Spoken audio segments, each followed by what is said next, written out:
Welcome to You Know His Name, a 007 podcast. I'm Welcome your to host, Tony Artiga. I'm your host, Rick Rodriguez. Hey, there he is, Rick Rodriguez, and our other co-host. John. Come on, John. John Morgan. Morgan. John John Morgan. Morgan. Excellent. Morgan. Love it. John Morgan. John Morgan. Guys, can't wait to talk to you guys today about our topic of discussion, which is a staple of the James Bond movie canon, the pre-title sequence. What?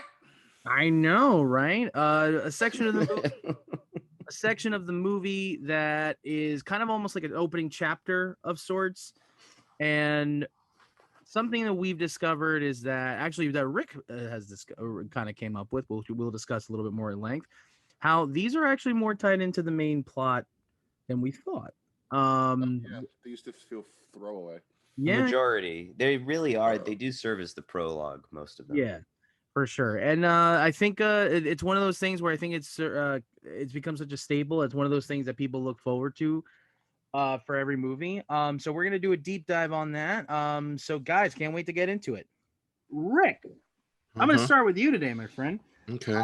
Because we were talking about this before we were recording about how Goldfinger gets the credit for being the one that kind of pioneered the pre-credit sequence, and it's probably and I would argue that that's not really accurate. I think it's the first where it was as self-contained as it was, but really the first pre-credit sequence was with From Russia with Love, and I think you pointed out a very interesting trajectory as to how you felt the pre-credit sequence was supposed to go, and you kind of figured out a very interesting thing rediscovering them. Why don't you tell us about that? I can't. I gotta go. No, it's funny. Like I've seen all the Bonds, and I grew up with them, but for some reason in my memory, it was like, yeah, you know, the pre-credit or pre-title sequence. You want to call whatever you want to call it. It never has to do with the main storyline. And in re-looking at them and talking about them, they all almost have to do with the main storyline. Like, I was like, oh, I'm a fucking idiot. Like, why did I remember it like that? I guess because it just seems in foggy memory like they're not a part of the main narrative, but they almost totally are. I think that starts to change as the franchise starts to move forward, though. Well, it actually is much more connected than one thinks. If it's not one element, it's totally setting up the plot, you know, in some sort of shape or fashion.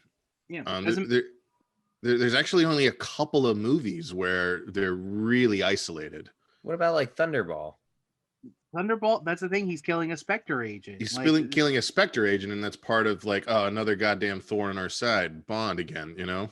The thing is, Rick and I kind of figured out that the three movies that are the most isolated from the rest of the plot are Goldfinger, For Your Eyes Only, and then Tomorrow Never Dies. We need to talk about For Your Eyes Only at some point.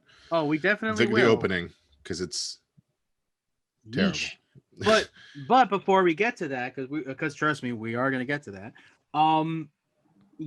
Those are the three that are the most isolated from the main plot. The rest of them serve as either to varying degrees as a direct prologue to the rest of the film. It's been a while since I've seen these movies, so I guess it never really didn't really ever seem to matter to me what happened in the pre-credit sequence usually. I mean, well, that's the thing. It's kind of what Rick's talking about. He remembered it a certain way, and it turns out, holy shit, that's not really it is. But they have this sort of reputation of being like, okay, this is like the appetizer to the movie, which isn't completely wrong, but it does kind of have that connotation that's like, okay, you have like a mini movie, you have a short film essentially, and then you have the main adventure, and that's kind of not really the case when you really get down to the nitty gritty. That being said, though, even though Goldfinger isn't the first film of these to have a pre-credit sequence, it was the first to kind of give license to not necessarily have to be all about what comes next. It actually did give license, like, you know what, we can play with this. And I think the dichotomy between From Russia with Love and Goldfinger perfectly are two perfect movies that talk about the dichotomy between what the pre-credit sequence can serve for the movie. So John, what are your thoughts on? Do you have any interesting thoughts on the evolution of this cinematic trope that essentially? Yeah, well, it's interesting to see where it comes from when it's the prologue in From Russia with Love. And it's such a subtle scene. It doesn't have major set pieces. It's not even a very long scene.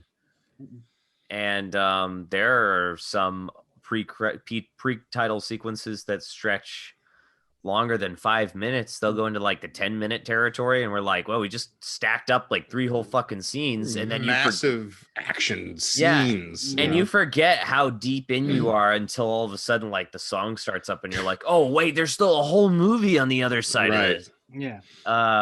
Biggest example of that is, I think clocks in at 15 minutes before we get to the actual title sequence is World's Not Enough. Right.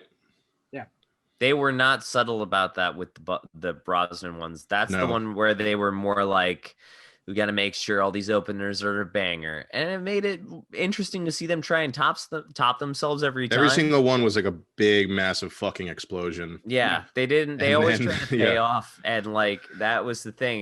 It's like, you look back into the past, you look at From Russia with Love, with how subtle it is and how it's also merely servicing the story. Sets up Trench, sets up in a big way Spectre. It's mentioned in Dr. No, but you finally see a facility of training, and Trench is played by the great immortal Robert Shaw, but not really because he's dead, but you know, in our hearts he's immortal, Robert Shaw. British actor and playwright. It's Bond being hunted.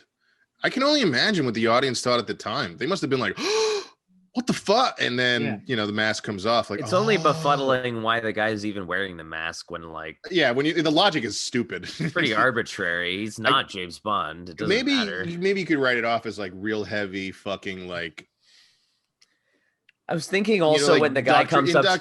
Indoctrination of Robert Shaw. It's like we're training you to kill Bond, so this guy's gonna wear a fucking Bond mask. Right. So I was thinking really that. Visualize it. You know? I was thinking the Mediator, when he comes up with this timer, is like 1 minute 52 seconds. That's excellent. You are actually able to identify him among all these trees and bushes. And there's no one there. In his tux. Yeah, there's no one there. He's just a guy. You just dressed him up like that. It should have been it should have been a bunch of Bonds. It's such an arbitrary like task. It doesn't make any sense. And as far as opening goes and pre-title sequences go, weirdly like the most subtle and nonsensical one and the least memorable. I don't agree with that. From Russia? I'm sorry, not the least memorable. It's just like the least exciting. No, you do kind of really remember it because like once Robert Shaw comes on screen, you're like, that guy's gonna kill James Bond. Like they figured it out, and it gets you really excited for what comes next. And then you contrast that to like Goldfinger, where they're like, it's its own thing. I'm gonna put a duck on his head. Well, then he blows up a drug factory. Yeah, it's cool. And then uses a woman as a shield. I mean, the funny thing is, it's funny that you mentioned how weird it is just to have like some random guy there, and it's like, you know what, you're absolutely right. I think like if it's nobody there, do they even really need the mask? It's just like, you know, hello, I'm Steve. Oh, just go down this maze, right? All right. I picture it's like a group of them, and that guy drew the short end of the straw. You know. Yeah. Like every night it's like they're training Trench. Fuck. Yeah. Who's it gonna be? Fuck. Not me. And it's like Steve. The Mediator's there with the clipboard. He says, well, after sending out the survey to you all, the results are in, and one of you accidentally checked that you have the same exact training as James Bond. So here's your mask. Yeah, here's your mask. Wear your mask and social distance. Anyway, I mean, I love that open. I think it's great. It is a good opening. I kind of wish there was more subtlety from the Bond openings at a certain point, like going along. Strangely, like rewatching that opening, and kind of made me think, like, you know what? I kind of like the mysterious opening as opposed to like the exciting opening where it builds up all your excitement for everything that's going to come along. Like building up the suspense is more fun, and like not having any suspense coming out of the pre-title sequences now. I mean, it's just like a common. It's a commonality now among all of them for the past like 20 so years, where it's just like, all right, as soon as the movie starts, you're like, all right, what are we gonna get into? And he's gonna come up, fine. Spectre followed all those beats. And I noticed that they wanted to do the action set piece opening, but like, did any of that shit really have anything to do with Spectre? He was just gonna. Now we're shitting on the opening. No, I'm just saying, story wise, the thing that's missing from it, It's part of at this point, it's part of the tradition. It's got to be a big action beat. Yeah, I mean, I liked it. I liked the way it was coordinated. The one take was fun. It wasn't like the most. Was it the best use of a one take? No. It was a very technically adept and well executed one take to get us into the scene, with a couple invisible cuts to get us from one environment to another. It worked. And then the whole like helicopter fight and everything is awesome. Oh yeah. But like but then once we get into the movie, like I'm like, oh, the guy you killed, that's part of the plot. I missed that. Okay. That's part of the problem sometimes on the storytelling. It's like, how important is this? The music's telling me it's fucking apocalyptic important, but I don't know why, It gets kicked under the rug because then you get the whole opening title sequence and then it washes over you and you're like, all right, start the movie. I mean, yeah, that's the thing. It's like sometimes, I mean, that's also an issue with that movie in general. And obviously you go from movie to movie, but there has been more so than I gave it credit for, an attempt to tie it into the movie. And the thing is that, all you get out of it is that he kills this guy, but it's the driving force of that sequence is that he's chasing this guy. He's tasked to kill this guy, and then he kills him, and then he finds the Spectre ring, and that sets the whole thing in motion. Like, who the fuck are these guys? So that and that happens a lot more often than Rick and I kind of really gave it credit for when we kind of were doing a deep dive, revisiting these for this discussion. And your pre-credit sequence in the James Bonds, it's your opportunity to establish not just your story, but kind of your style and your scope. Yeah. I looked at You Only Live Twice, and it's like immediately it begins in fucking space. And it's like a fucking spaceship gets stolen by another space, and you're just like, okay, this is going to be massive, and it ends up fulfilling that at the end. It's all of the things that everyone has made fun of when they think of like a big blown out James Bond sequence is totally in You Only Live Twice, where it's fucking ninjas rappelling down into a volcano, which is the bad guy's lair, and there's a massive firefight with grenades and flamethrowers. So you're just like, holy shit, like, fuck yeah.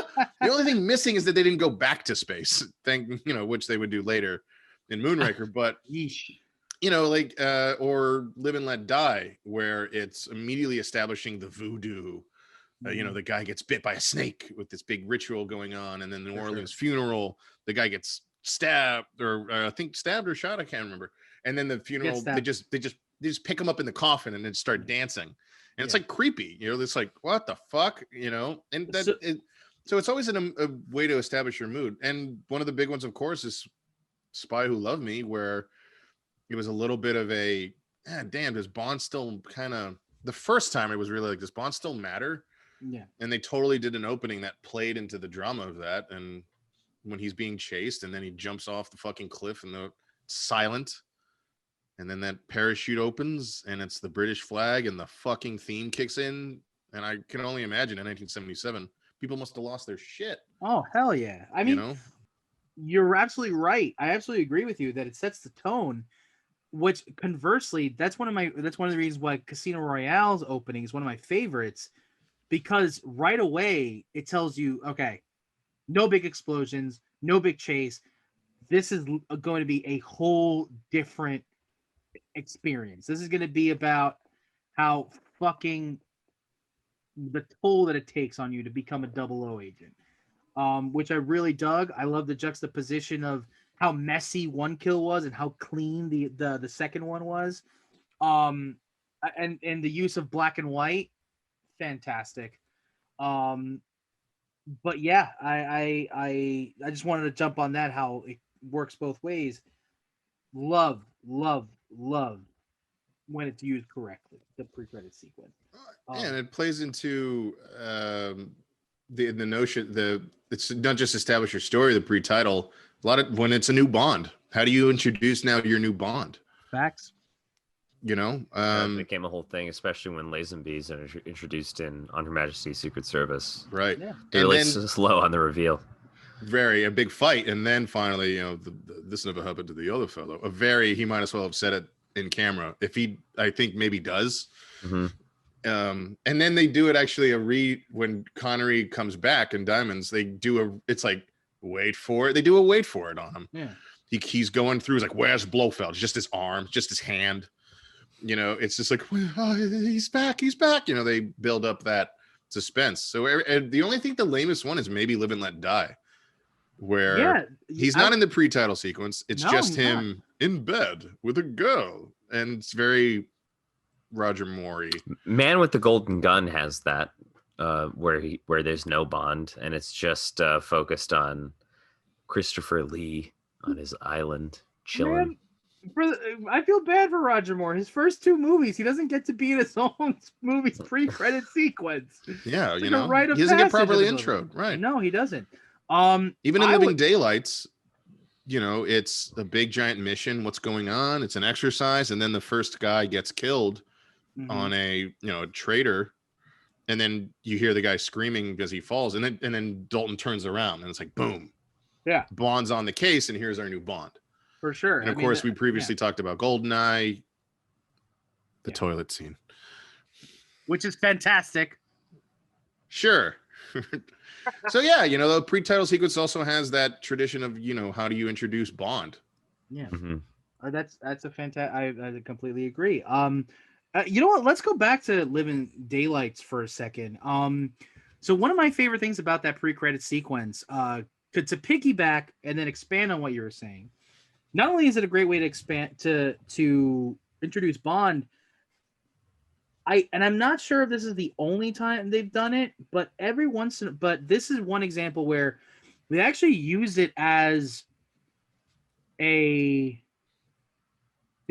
opportunity to introduce other elements from Fleming's writing that wouldn't necessarily fit with the rest rest of the narrative. But the whole like Death to Spies moment, I think is from one of the short stories. Okay. And so I just think that that's another good use of the pre-credit sequences. I also happen to think the Living Daylights opening is probably one of the more underrated, because I think Dalton gets like an unfair rap as like a quote unquote bad Bond, but I think his two pre-credit sequences are really, really good. John, how familiar are you with the Living Daylights and License to Kill? Like, I know you've seen them. Vaguely. I mean, I'm honestly looking forward to revisiting them because I feel like the Daltons are the ones that I've seen the least. Mm-hmm. And I vaguely remember the Living Daylights. I do remember that like they're in a training exercise. Yep. Yeah. Right. And then one of the guys cable gets maybe cut. in the Riviera or something like it. I don't remember, some like mountainside. Gibraltar. Yeah. Okay. Yeah. It results in that chase, and it's like it's a cool chase, but beyond that, I mean, it's with the Pretenders, the John Barry Pretenders collaboration. Oh yeah, there's like there's that weird synthetic rock music going on. Yeah. I mean, it's an exciting sort of chase opening, but like it's not like one of the standouts for me in my memory. I'm surprised I remember as much of it as I do. I remember I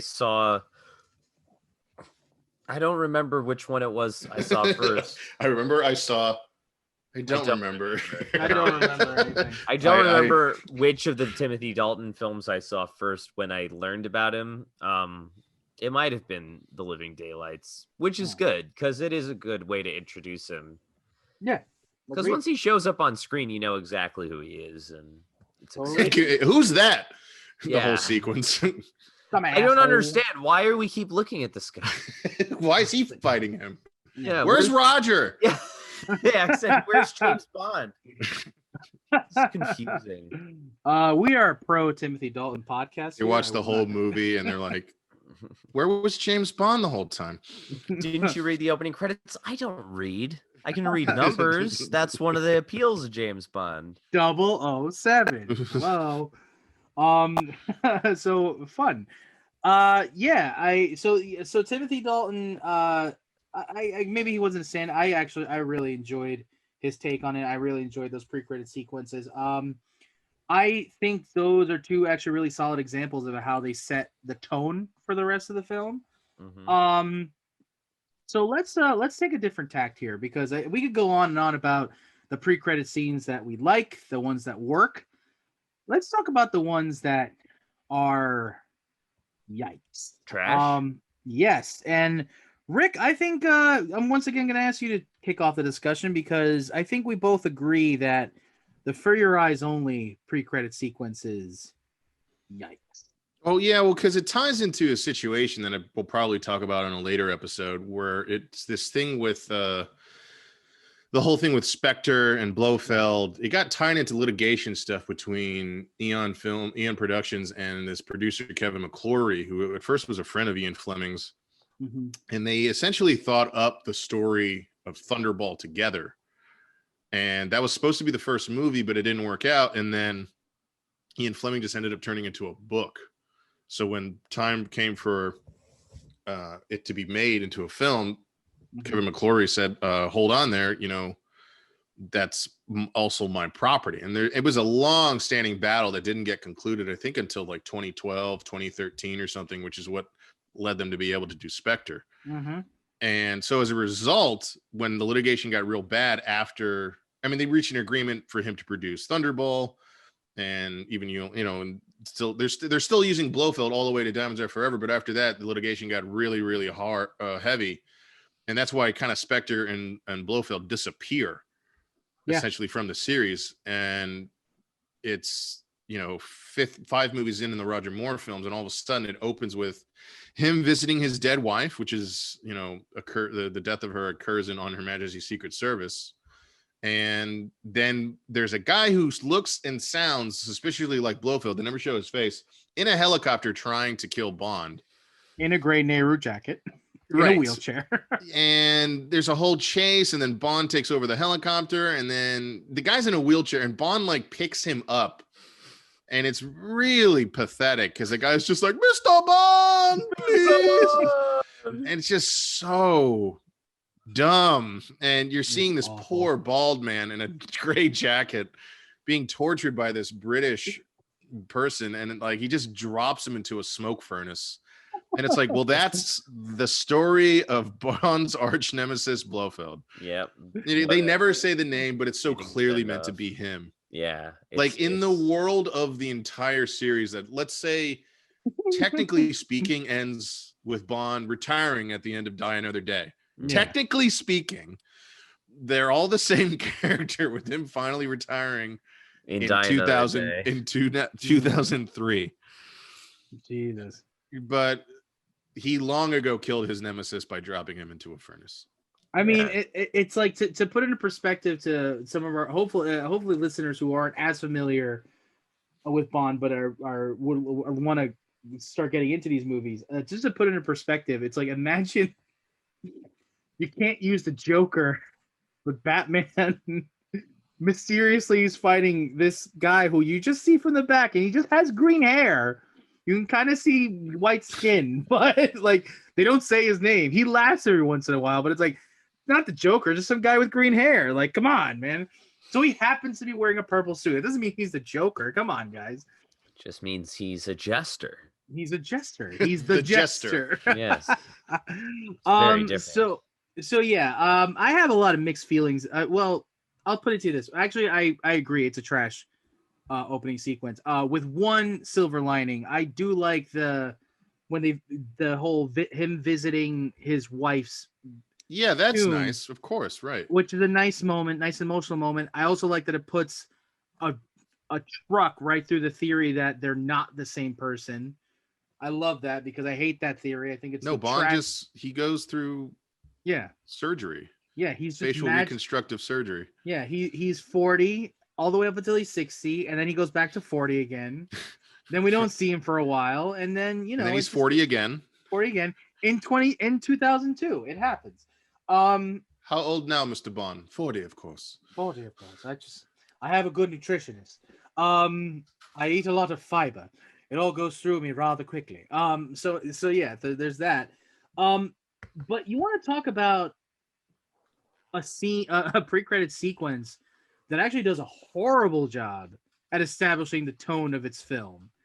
Because For Your Eyes Only was supposed to be an attempt to kind of ground Roger Moore a little bit. Yeah, right. And that pre-credit sequence is pretty ridiculous. What happens in For Your Eyes Only? I don't remember. We just described it. Oh. No, I think he's asking what happens in the movie proper. Yeah, no, that's what I meant. Yeah. I mean, obviously, no, I can tell it in again. like years. I mean, well, the whole thing is that the Russians and the British are after this decoder machine, and I guess I forget exactly who gets in the way. Well, obviously, we'll go into it more when we get to that episode. But the whole thing is that it's meant to be after Moonraker, which had these stakes that were like huge, that go into space. It's like end of the world. It was an attempt to go a little bit smaller, where the stakes were a little bit. It was like there was a MacGuffin involved, and the stakes were a little bit personal. The Bond leading lady, Melina Havelock, has a whole revenge plot that kind of gets in the way of what Bond's trying to do. Oh yeah. But the thing is, and the whole and there's a moment in the movie which is something Roger Moore really hasn't done up until this point. He actually kills someone in cold blood. Like there's one of the henchmen. He's on the edge of a cliff in a car, and he like tries to climb, and Roger Moore just kicks the door off the cliff, the car off the cliff, and it tumbles down. But it was an attempt to ground him a little more after like the utter ridiculousness of the 4 films leading up to it. And then of course in Octopussy, that just goes out the window. It's like, let's go back to ridiculous. So but the What's whole the opening credits of Octopussy? We do our research here. We do our research. The Fighter in the Box one, I think, is he's got the plane. Yeah, you're right. Oh my god, it's literally called that. Yeah. Fighter in the Box car. But that's a good stunt. They ruin a lot of good stunts with comedy. They really do. I mean, I think the biggest example is when they do that 360 twirl in Man with the Golden Gun. He had that like that should be known as one of the greatest stunts ever. Yeah. But because of that fucking sound effect. Oh, I remember now in Octopussy, there is like a really huge like once he gets the jet, like he blows up the hangar. Yeah. It's a fucking killer explosion. Yeah. And that's again, like I was complaining about Inspector when there's that giant layer explosion. It's just Spectre. like Spectre, yeah. You said Inspector. Inspector. No, I said Inspector in the movie. Got Spectre. you. All right. God Got damn you. it. Yeah. Now in the movie Spectre, though, when they're blowing up Blofeld's lair, it's like it's wasted off because like it's a huge explosion, but the shot, it's a 2-shot. It just like barely fits it in the frame. The frame. Yeah, man.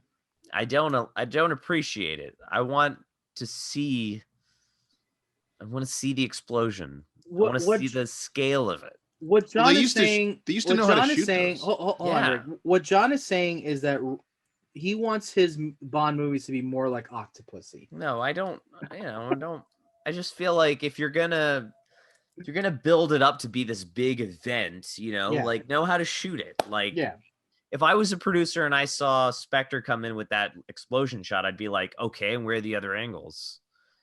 Right. I would be like, you have to have at least 2 other points of coverage for this. We spent so much money on it. How did you not shoot it in high frame rate? What's wrong with you? It's like, can you imagine the end explosion in Speed when the bus collides with the airplane? It's fucking massive. Can you imagine if it was just a far away shot and one exactly? Or like in that, it's like it explodes, it cuts in, it cuts far away, it cuts to the passengers safe, but now feeling the heat, like whoa. Yeah, it builds drama. And Right. like Yeah. that's what's undercut in that single moment in Spectre is like once the explosion goes off, it's almost like mildly comical because you're like, Might want to edit and put this into the other, Yeah, the yeah. I other mean, podcast. I don't. No, it's fine. I don't want to get too deep in the woods. I will say that coverage literally saved the explosions ass in Mask of Zorro because only half the thing fucking exploded.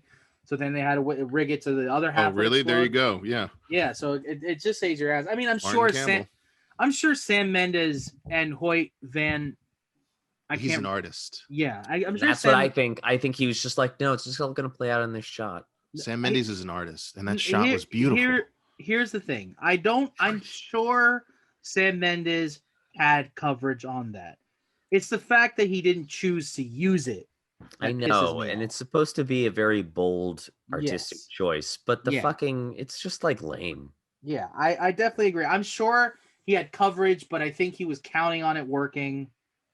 Because it was beautiful. Because it's beautiful. No, it wasn't. It was okay. Yeah, but I don't want to get too deep in the weeds because the moment that John references is not a pre-credit sequence, man. Okay. Well, Octopussy. But what is it? But Octopussy is, and to your point, John, because you were talking about the lack of aerial shots that made that moment in Spectre not work for you.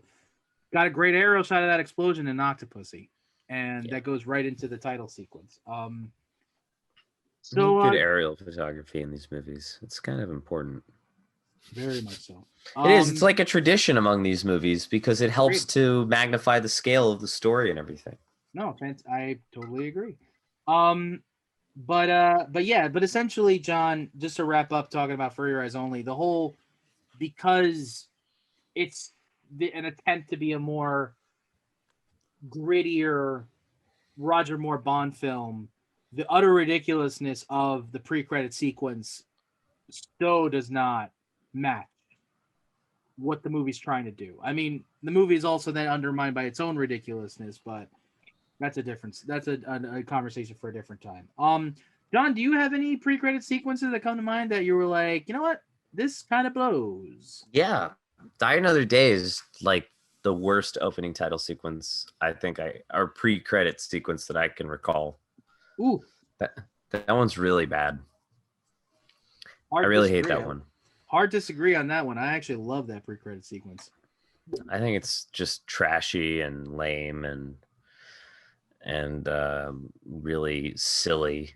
Like when it's just I can't even remember every part of it. I remember how like it was just balls out crazy with the explosions and stuff, and I appreciate that from a production standpoint and also from an entertainment standpoint, but like all the talk and the whole like pretense of him being there to like, what is he like? He's trading diamonds for nuclear weapons or something. I think he's using that as a front to assassinate the arms dealer.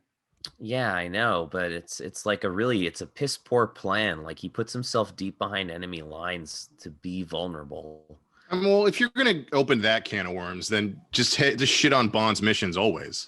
I mean, he's always this is the famous joke. He's always introducing himself, so he's not really a secret fucking agent. Yeah, that's part of what makes the whole thing tongue in cheek. So, I mean, if you're gonna shit on that aspect, then burn the whole house down. It's very upfront. I feel like to a certain extent, it's just obnoxious.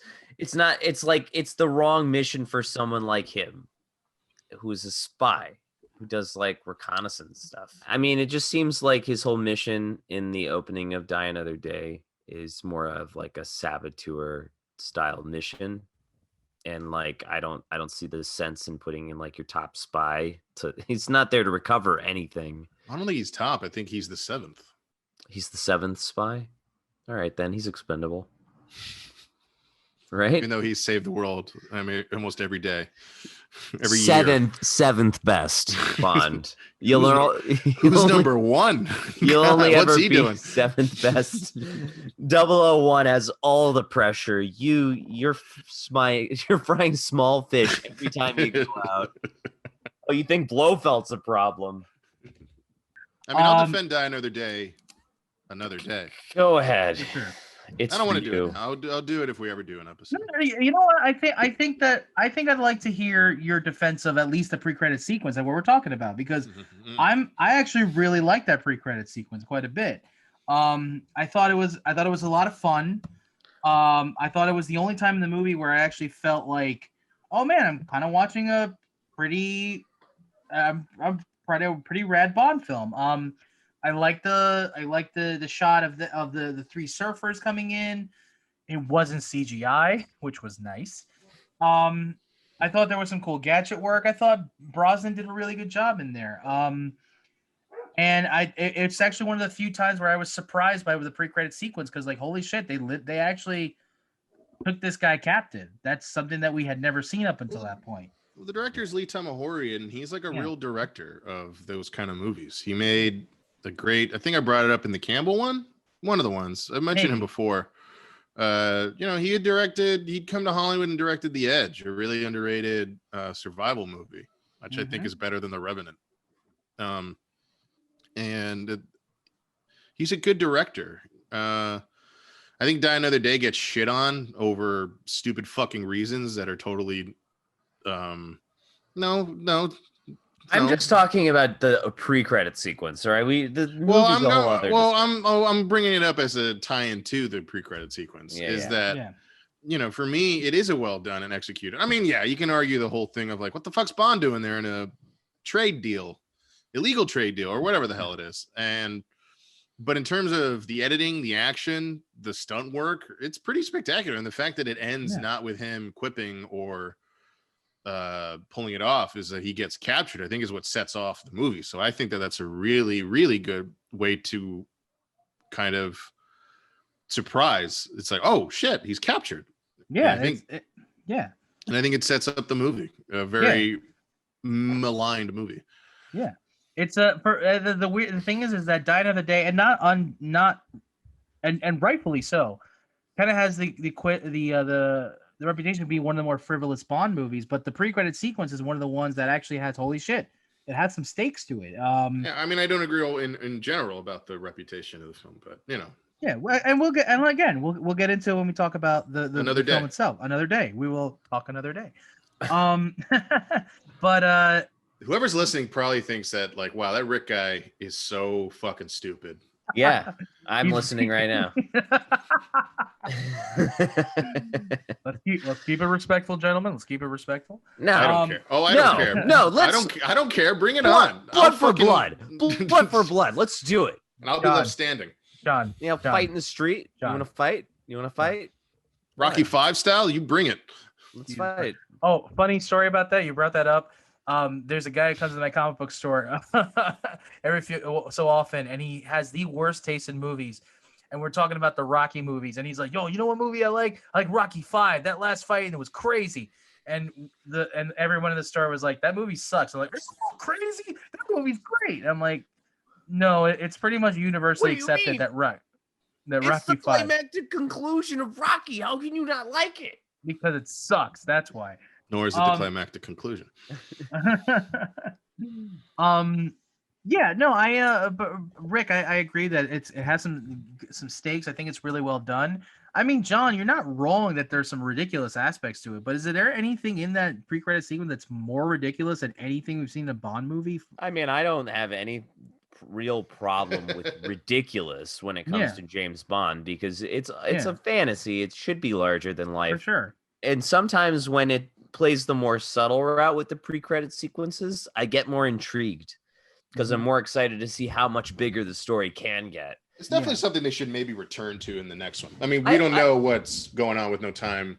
Yeah. I mean, I imagine No Time's going to like blow up Antarctica or something at this point. They've always, and they've been doing it consistently since they've been doing the Pierce Brosnan ones, where like, it's just got to be like a balls out 10, 12-minute opener with explosions or something. It's just got to be a big set piece somewhere in the opening that would, compete with the rest of the movie. With the exceptions of Casino Royale and Quantum of Solace, ironically enough. How does Quantum open? I fucking totally... Wait, it's a big giant car chase, isn't it? Yeah, the really rapid cut car chase. 1 second shots. I'm just like, Not You even. listen. You want to talk about a trash opening sequence? Yeah, it was pretty Holy bad. shit! That but gave me whiplash. but it establishes the style tone of the movie. But it's like, It oh does. no. It does. So it does its job. You're just going, oh no. I didn't know this is what I was walking into. I didn't know this James Bond movie was going to be a living nightmare. Yeah.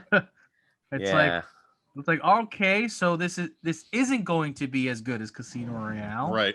Well, what's the problem Gotcha. exactly? Does anyone want to detail that? What's the problem exactly with that quantum opening? I mean, honestly, it's the editing. I don't know what the hell's going on. It's the direction. It's the lack thereof. It's clearly handed off to the second unit and pieced together by the editor out of whatever's available. And the director said, I want it to be chaotic, crazy, you know, like hard to pay attention. And the editor was like, okay. Just smashed the Avid machine and was like, there you go. It's kind of crazy.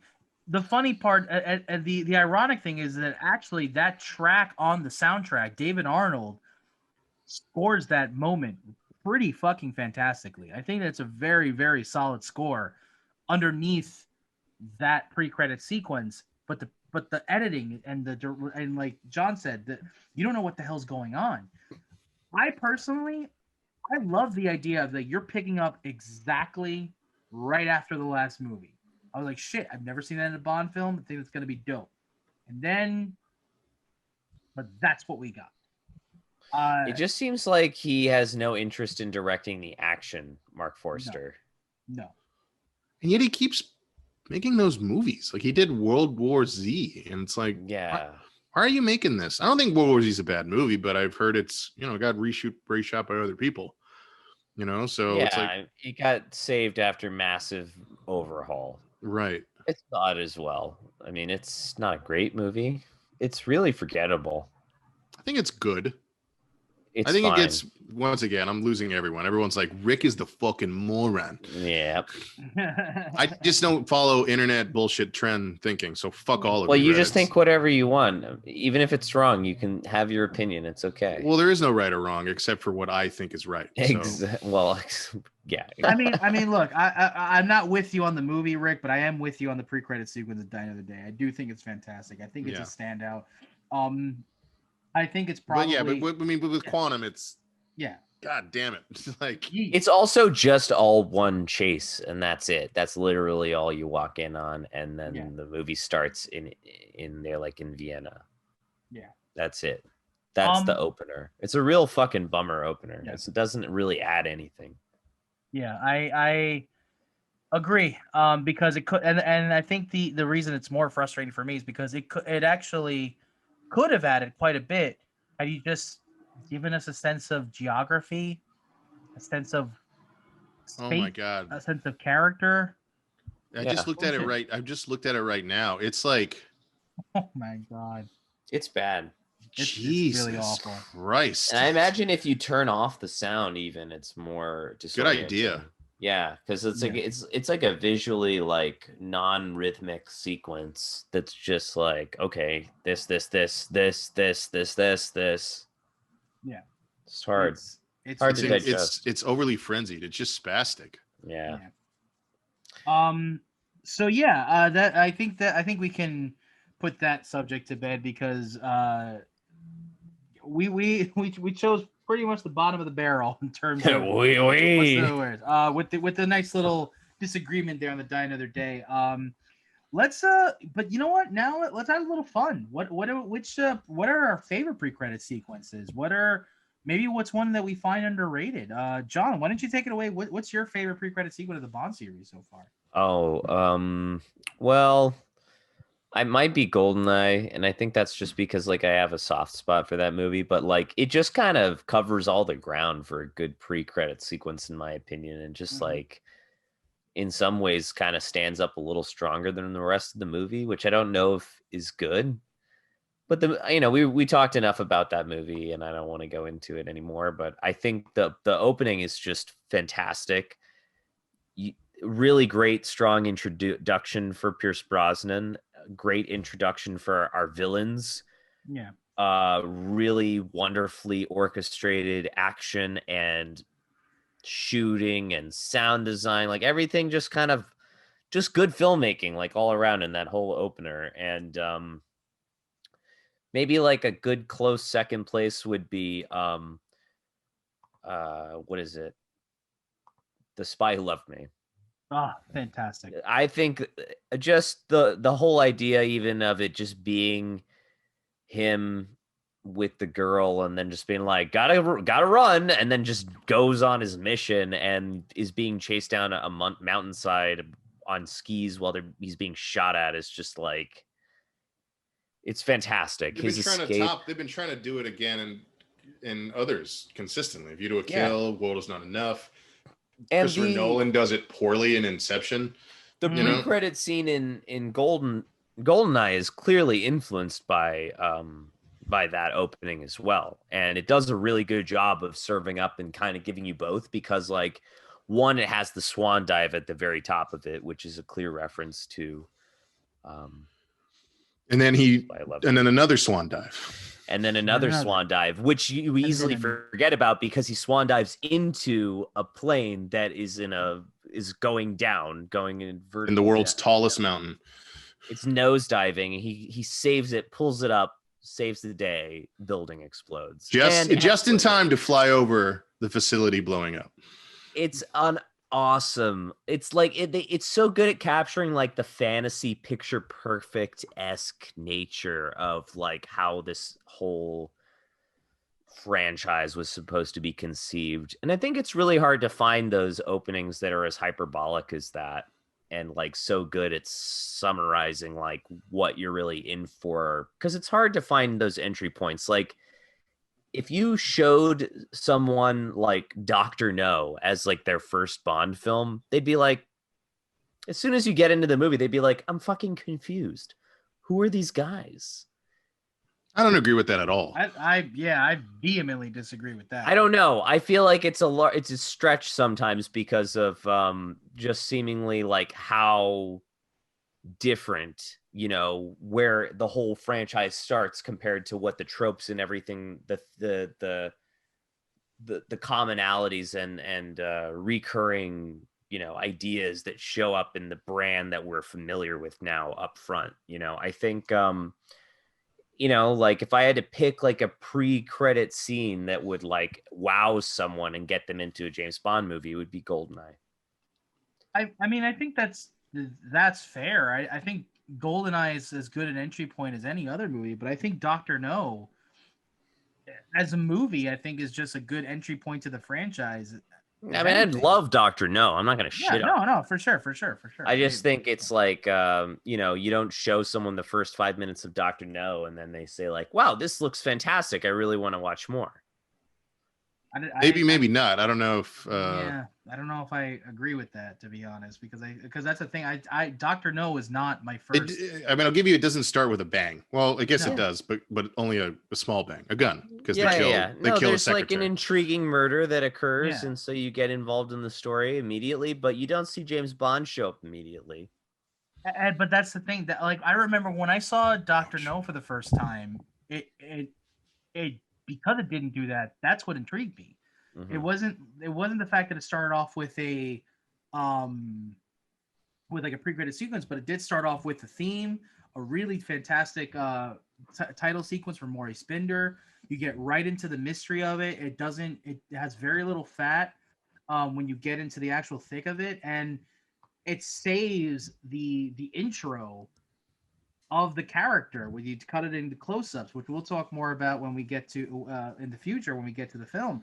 I mean, it doesn't have a pre-credit sequence. As far as pre-credit sequence go, I think GoldenEye is a good choice. I know it's an excellent choice. It's my choice. You're welcome. Fantastic.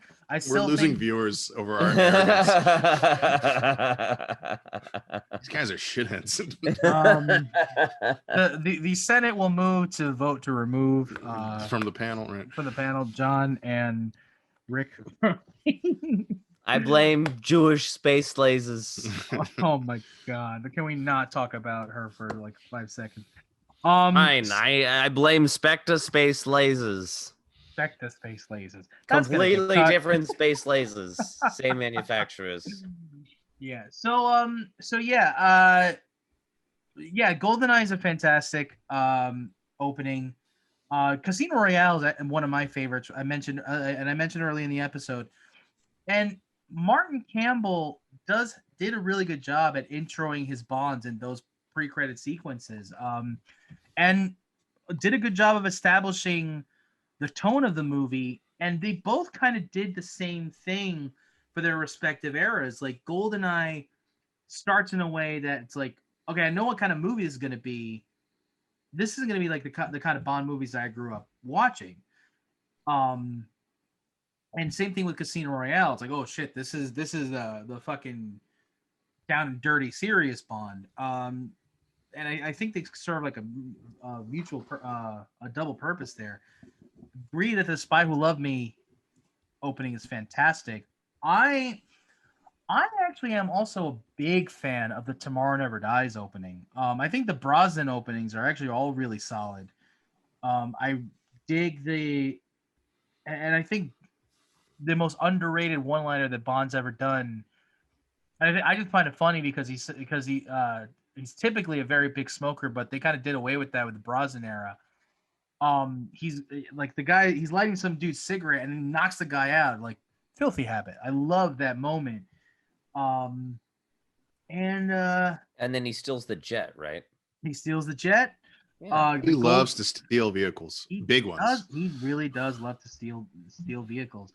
And tanks, hovercrafts, planes. He's like, "Is that really expensive? Let me drive that." Yeah.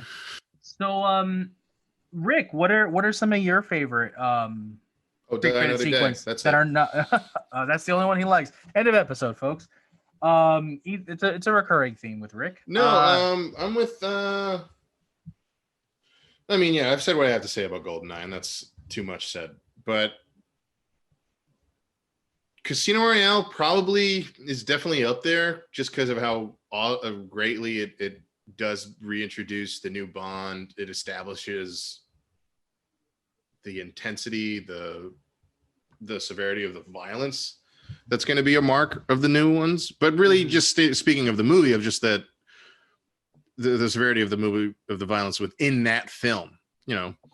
And we talked about how Campbell got really better at making his sequences kind of scarier, not like in a horror movie sense, but like suspenseful. Yeah. And you feel the tension of the possibility of death or getting hurt in his stuff. But I think the top one really is, just because of how much it just makes you fucking sore, is Spy Who Loved Me. Yeah.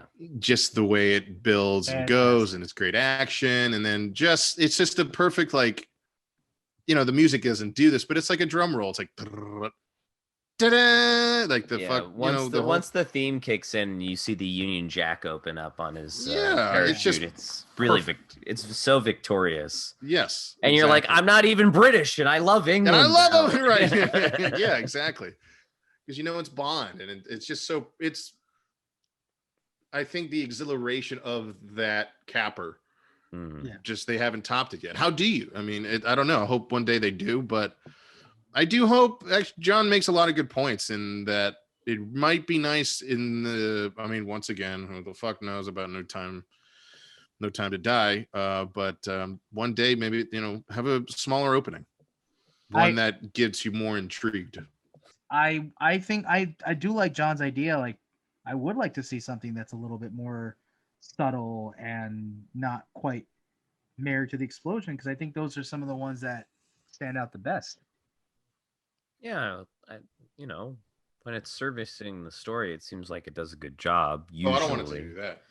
Yeah, honestly, to be completely honest, I like if the opener doesn't contribute to the main story. I like if it's just, this was just happening, because almost always when we come in from like post credits, they're just like, hey, you remember that guy?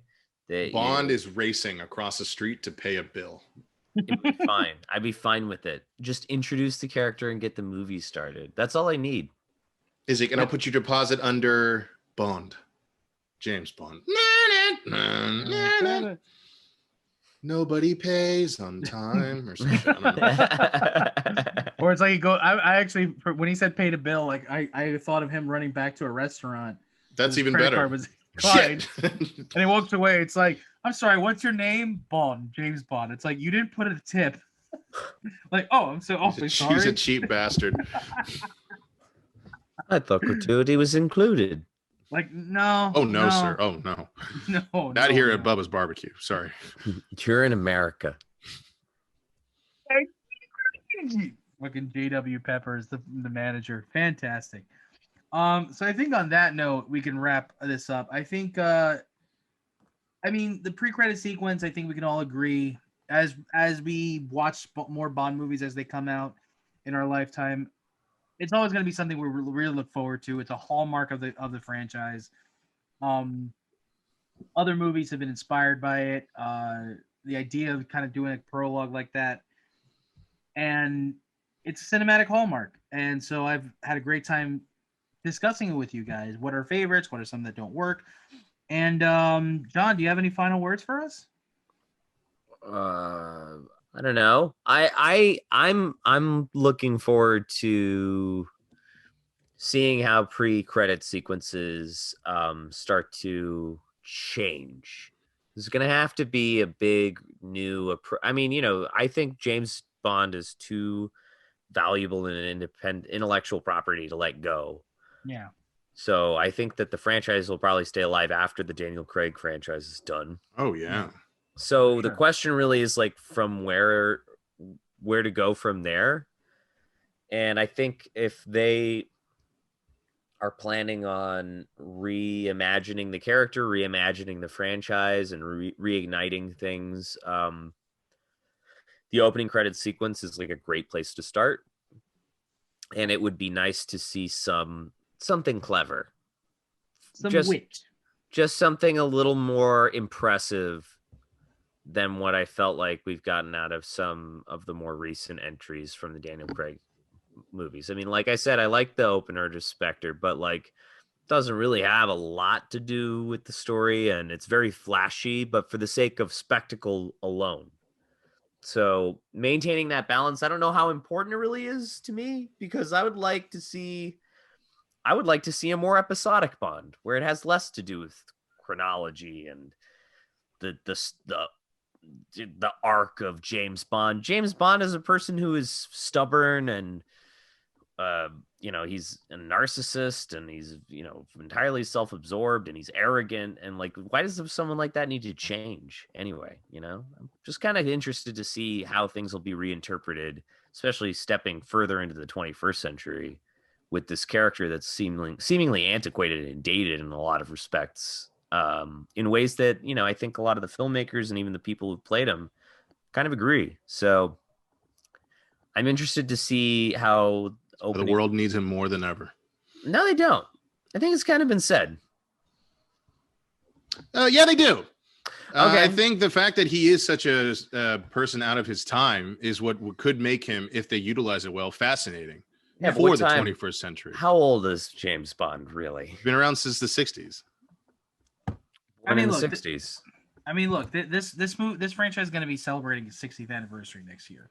There was a lot to be made when Phoebe Waller-Bridge hopped on to the movie, and there, a lot of from our less enlightened folks out there who are kind of like, oh, she's gonna make it this, that, and the third, and she was the one to be like, no, you don't change Bond. Bond has to stay the same. It's how does he adapt to the world that's evolving around him that makes it interesting. So I'm looking forward to and with those eyes, I'm very much looking forward to what they're doing. So Rick, do you have Rick, do you have any final words for us? Well, like I said, I do agree with John that in the part of maybe mix it up and not have it tie into the main thread. I mean, but I guess overall, I wouldn't mind exuberance returning to the franchise instead of the opening can start that and start it small and maybe do a Bond that starts small but intriguingly and then builds from there. Yeah. but bring back a little bit of the romanticism that seems to have gone away for the sake of drama. I guess. But yeah, a smaller scale would be interesting, but one that really peaks. Obviously, I don't mean just like Bond gets in, walks into building, like something intriguing. A murder, a good old fashioned murder. Yeah, it would be nice to see a sort of like whodunit style opening in the same sort of fashion as From Russia with Love, where it just builds up questions as opposed to just being like, wow, look at that. Like just how about well, they'll do it like he blows up. Yeah. You're like The Office. There's been a murder in Savannah. Like Bond's like plane lands and he's gonna meet his connect from England, and he just comes right out of the jet, and he's even got his old hat on. He looks like Sean Connery and everything. Right.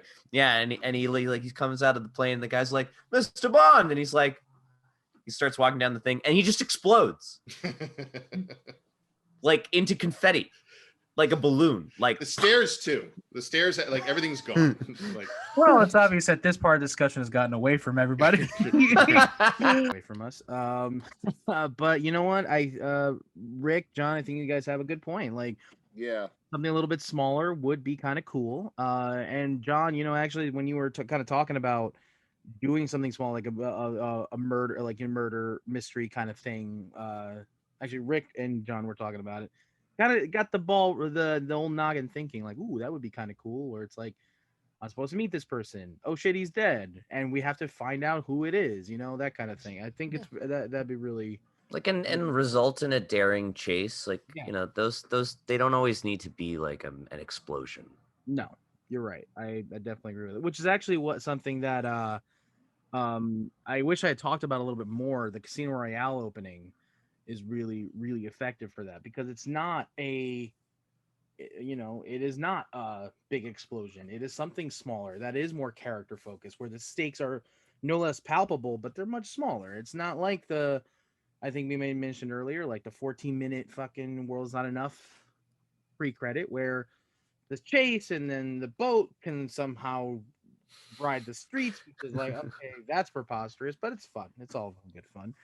And I'm looking forward to seeing what happens during the No Time to Die pre-credit. I'm really excited for that, and can't wait to talk about it with you guys. They're gonna blow up the world. Oh shit! In the first 5 minutes. oh no! Feel like a Looney Tunes cartoon, and they're just fighting over this tiny little plot of land hanging in space. Yeah. Fantastic. All right. So, gents, thank you guys for joining me on this discussion. Again, I love talking about Bond with you guys. Same. Thank you. It's been great talking with you guys. Awesome talking with you guys. And I can't wait to talk to you guys. Wait, what'd you say, Rick? I can't wait to talk to you guys. Oh, I can't wait to talk to you too, man. So, from all of us that his name, thank you so much for listening. His name, the 007 podcast will return in 2 weeks with a hell of a twofer. From Russia with Love, and an episode dedicated to the one and only, the first Bond. Sean Connery. Sean Connery. That's what. Yes, Rick. Fuck yeah. And guys, From Russia with Love, that episode is going to be a very special episode, because it'll be the first episode where we actually discuss a Bond movie that Rick likes. Yeah. So you're going to see what that's like, ladies and gentlemen. I love it. I don't like it. I love it. He loves it. So it's like, we're not going to get, like, I'm so excited for us to see a new side of you, Rick. It's going to be fucking great. Are you ready, Rick? Yeah. Oh my God. He's a little too once ready. Again, everybody, from all of us that his name, remember, nobody does it better. Stay safe out there.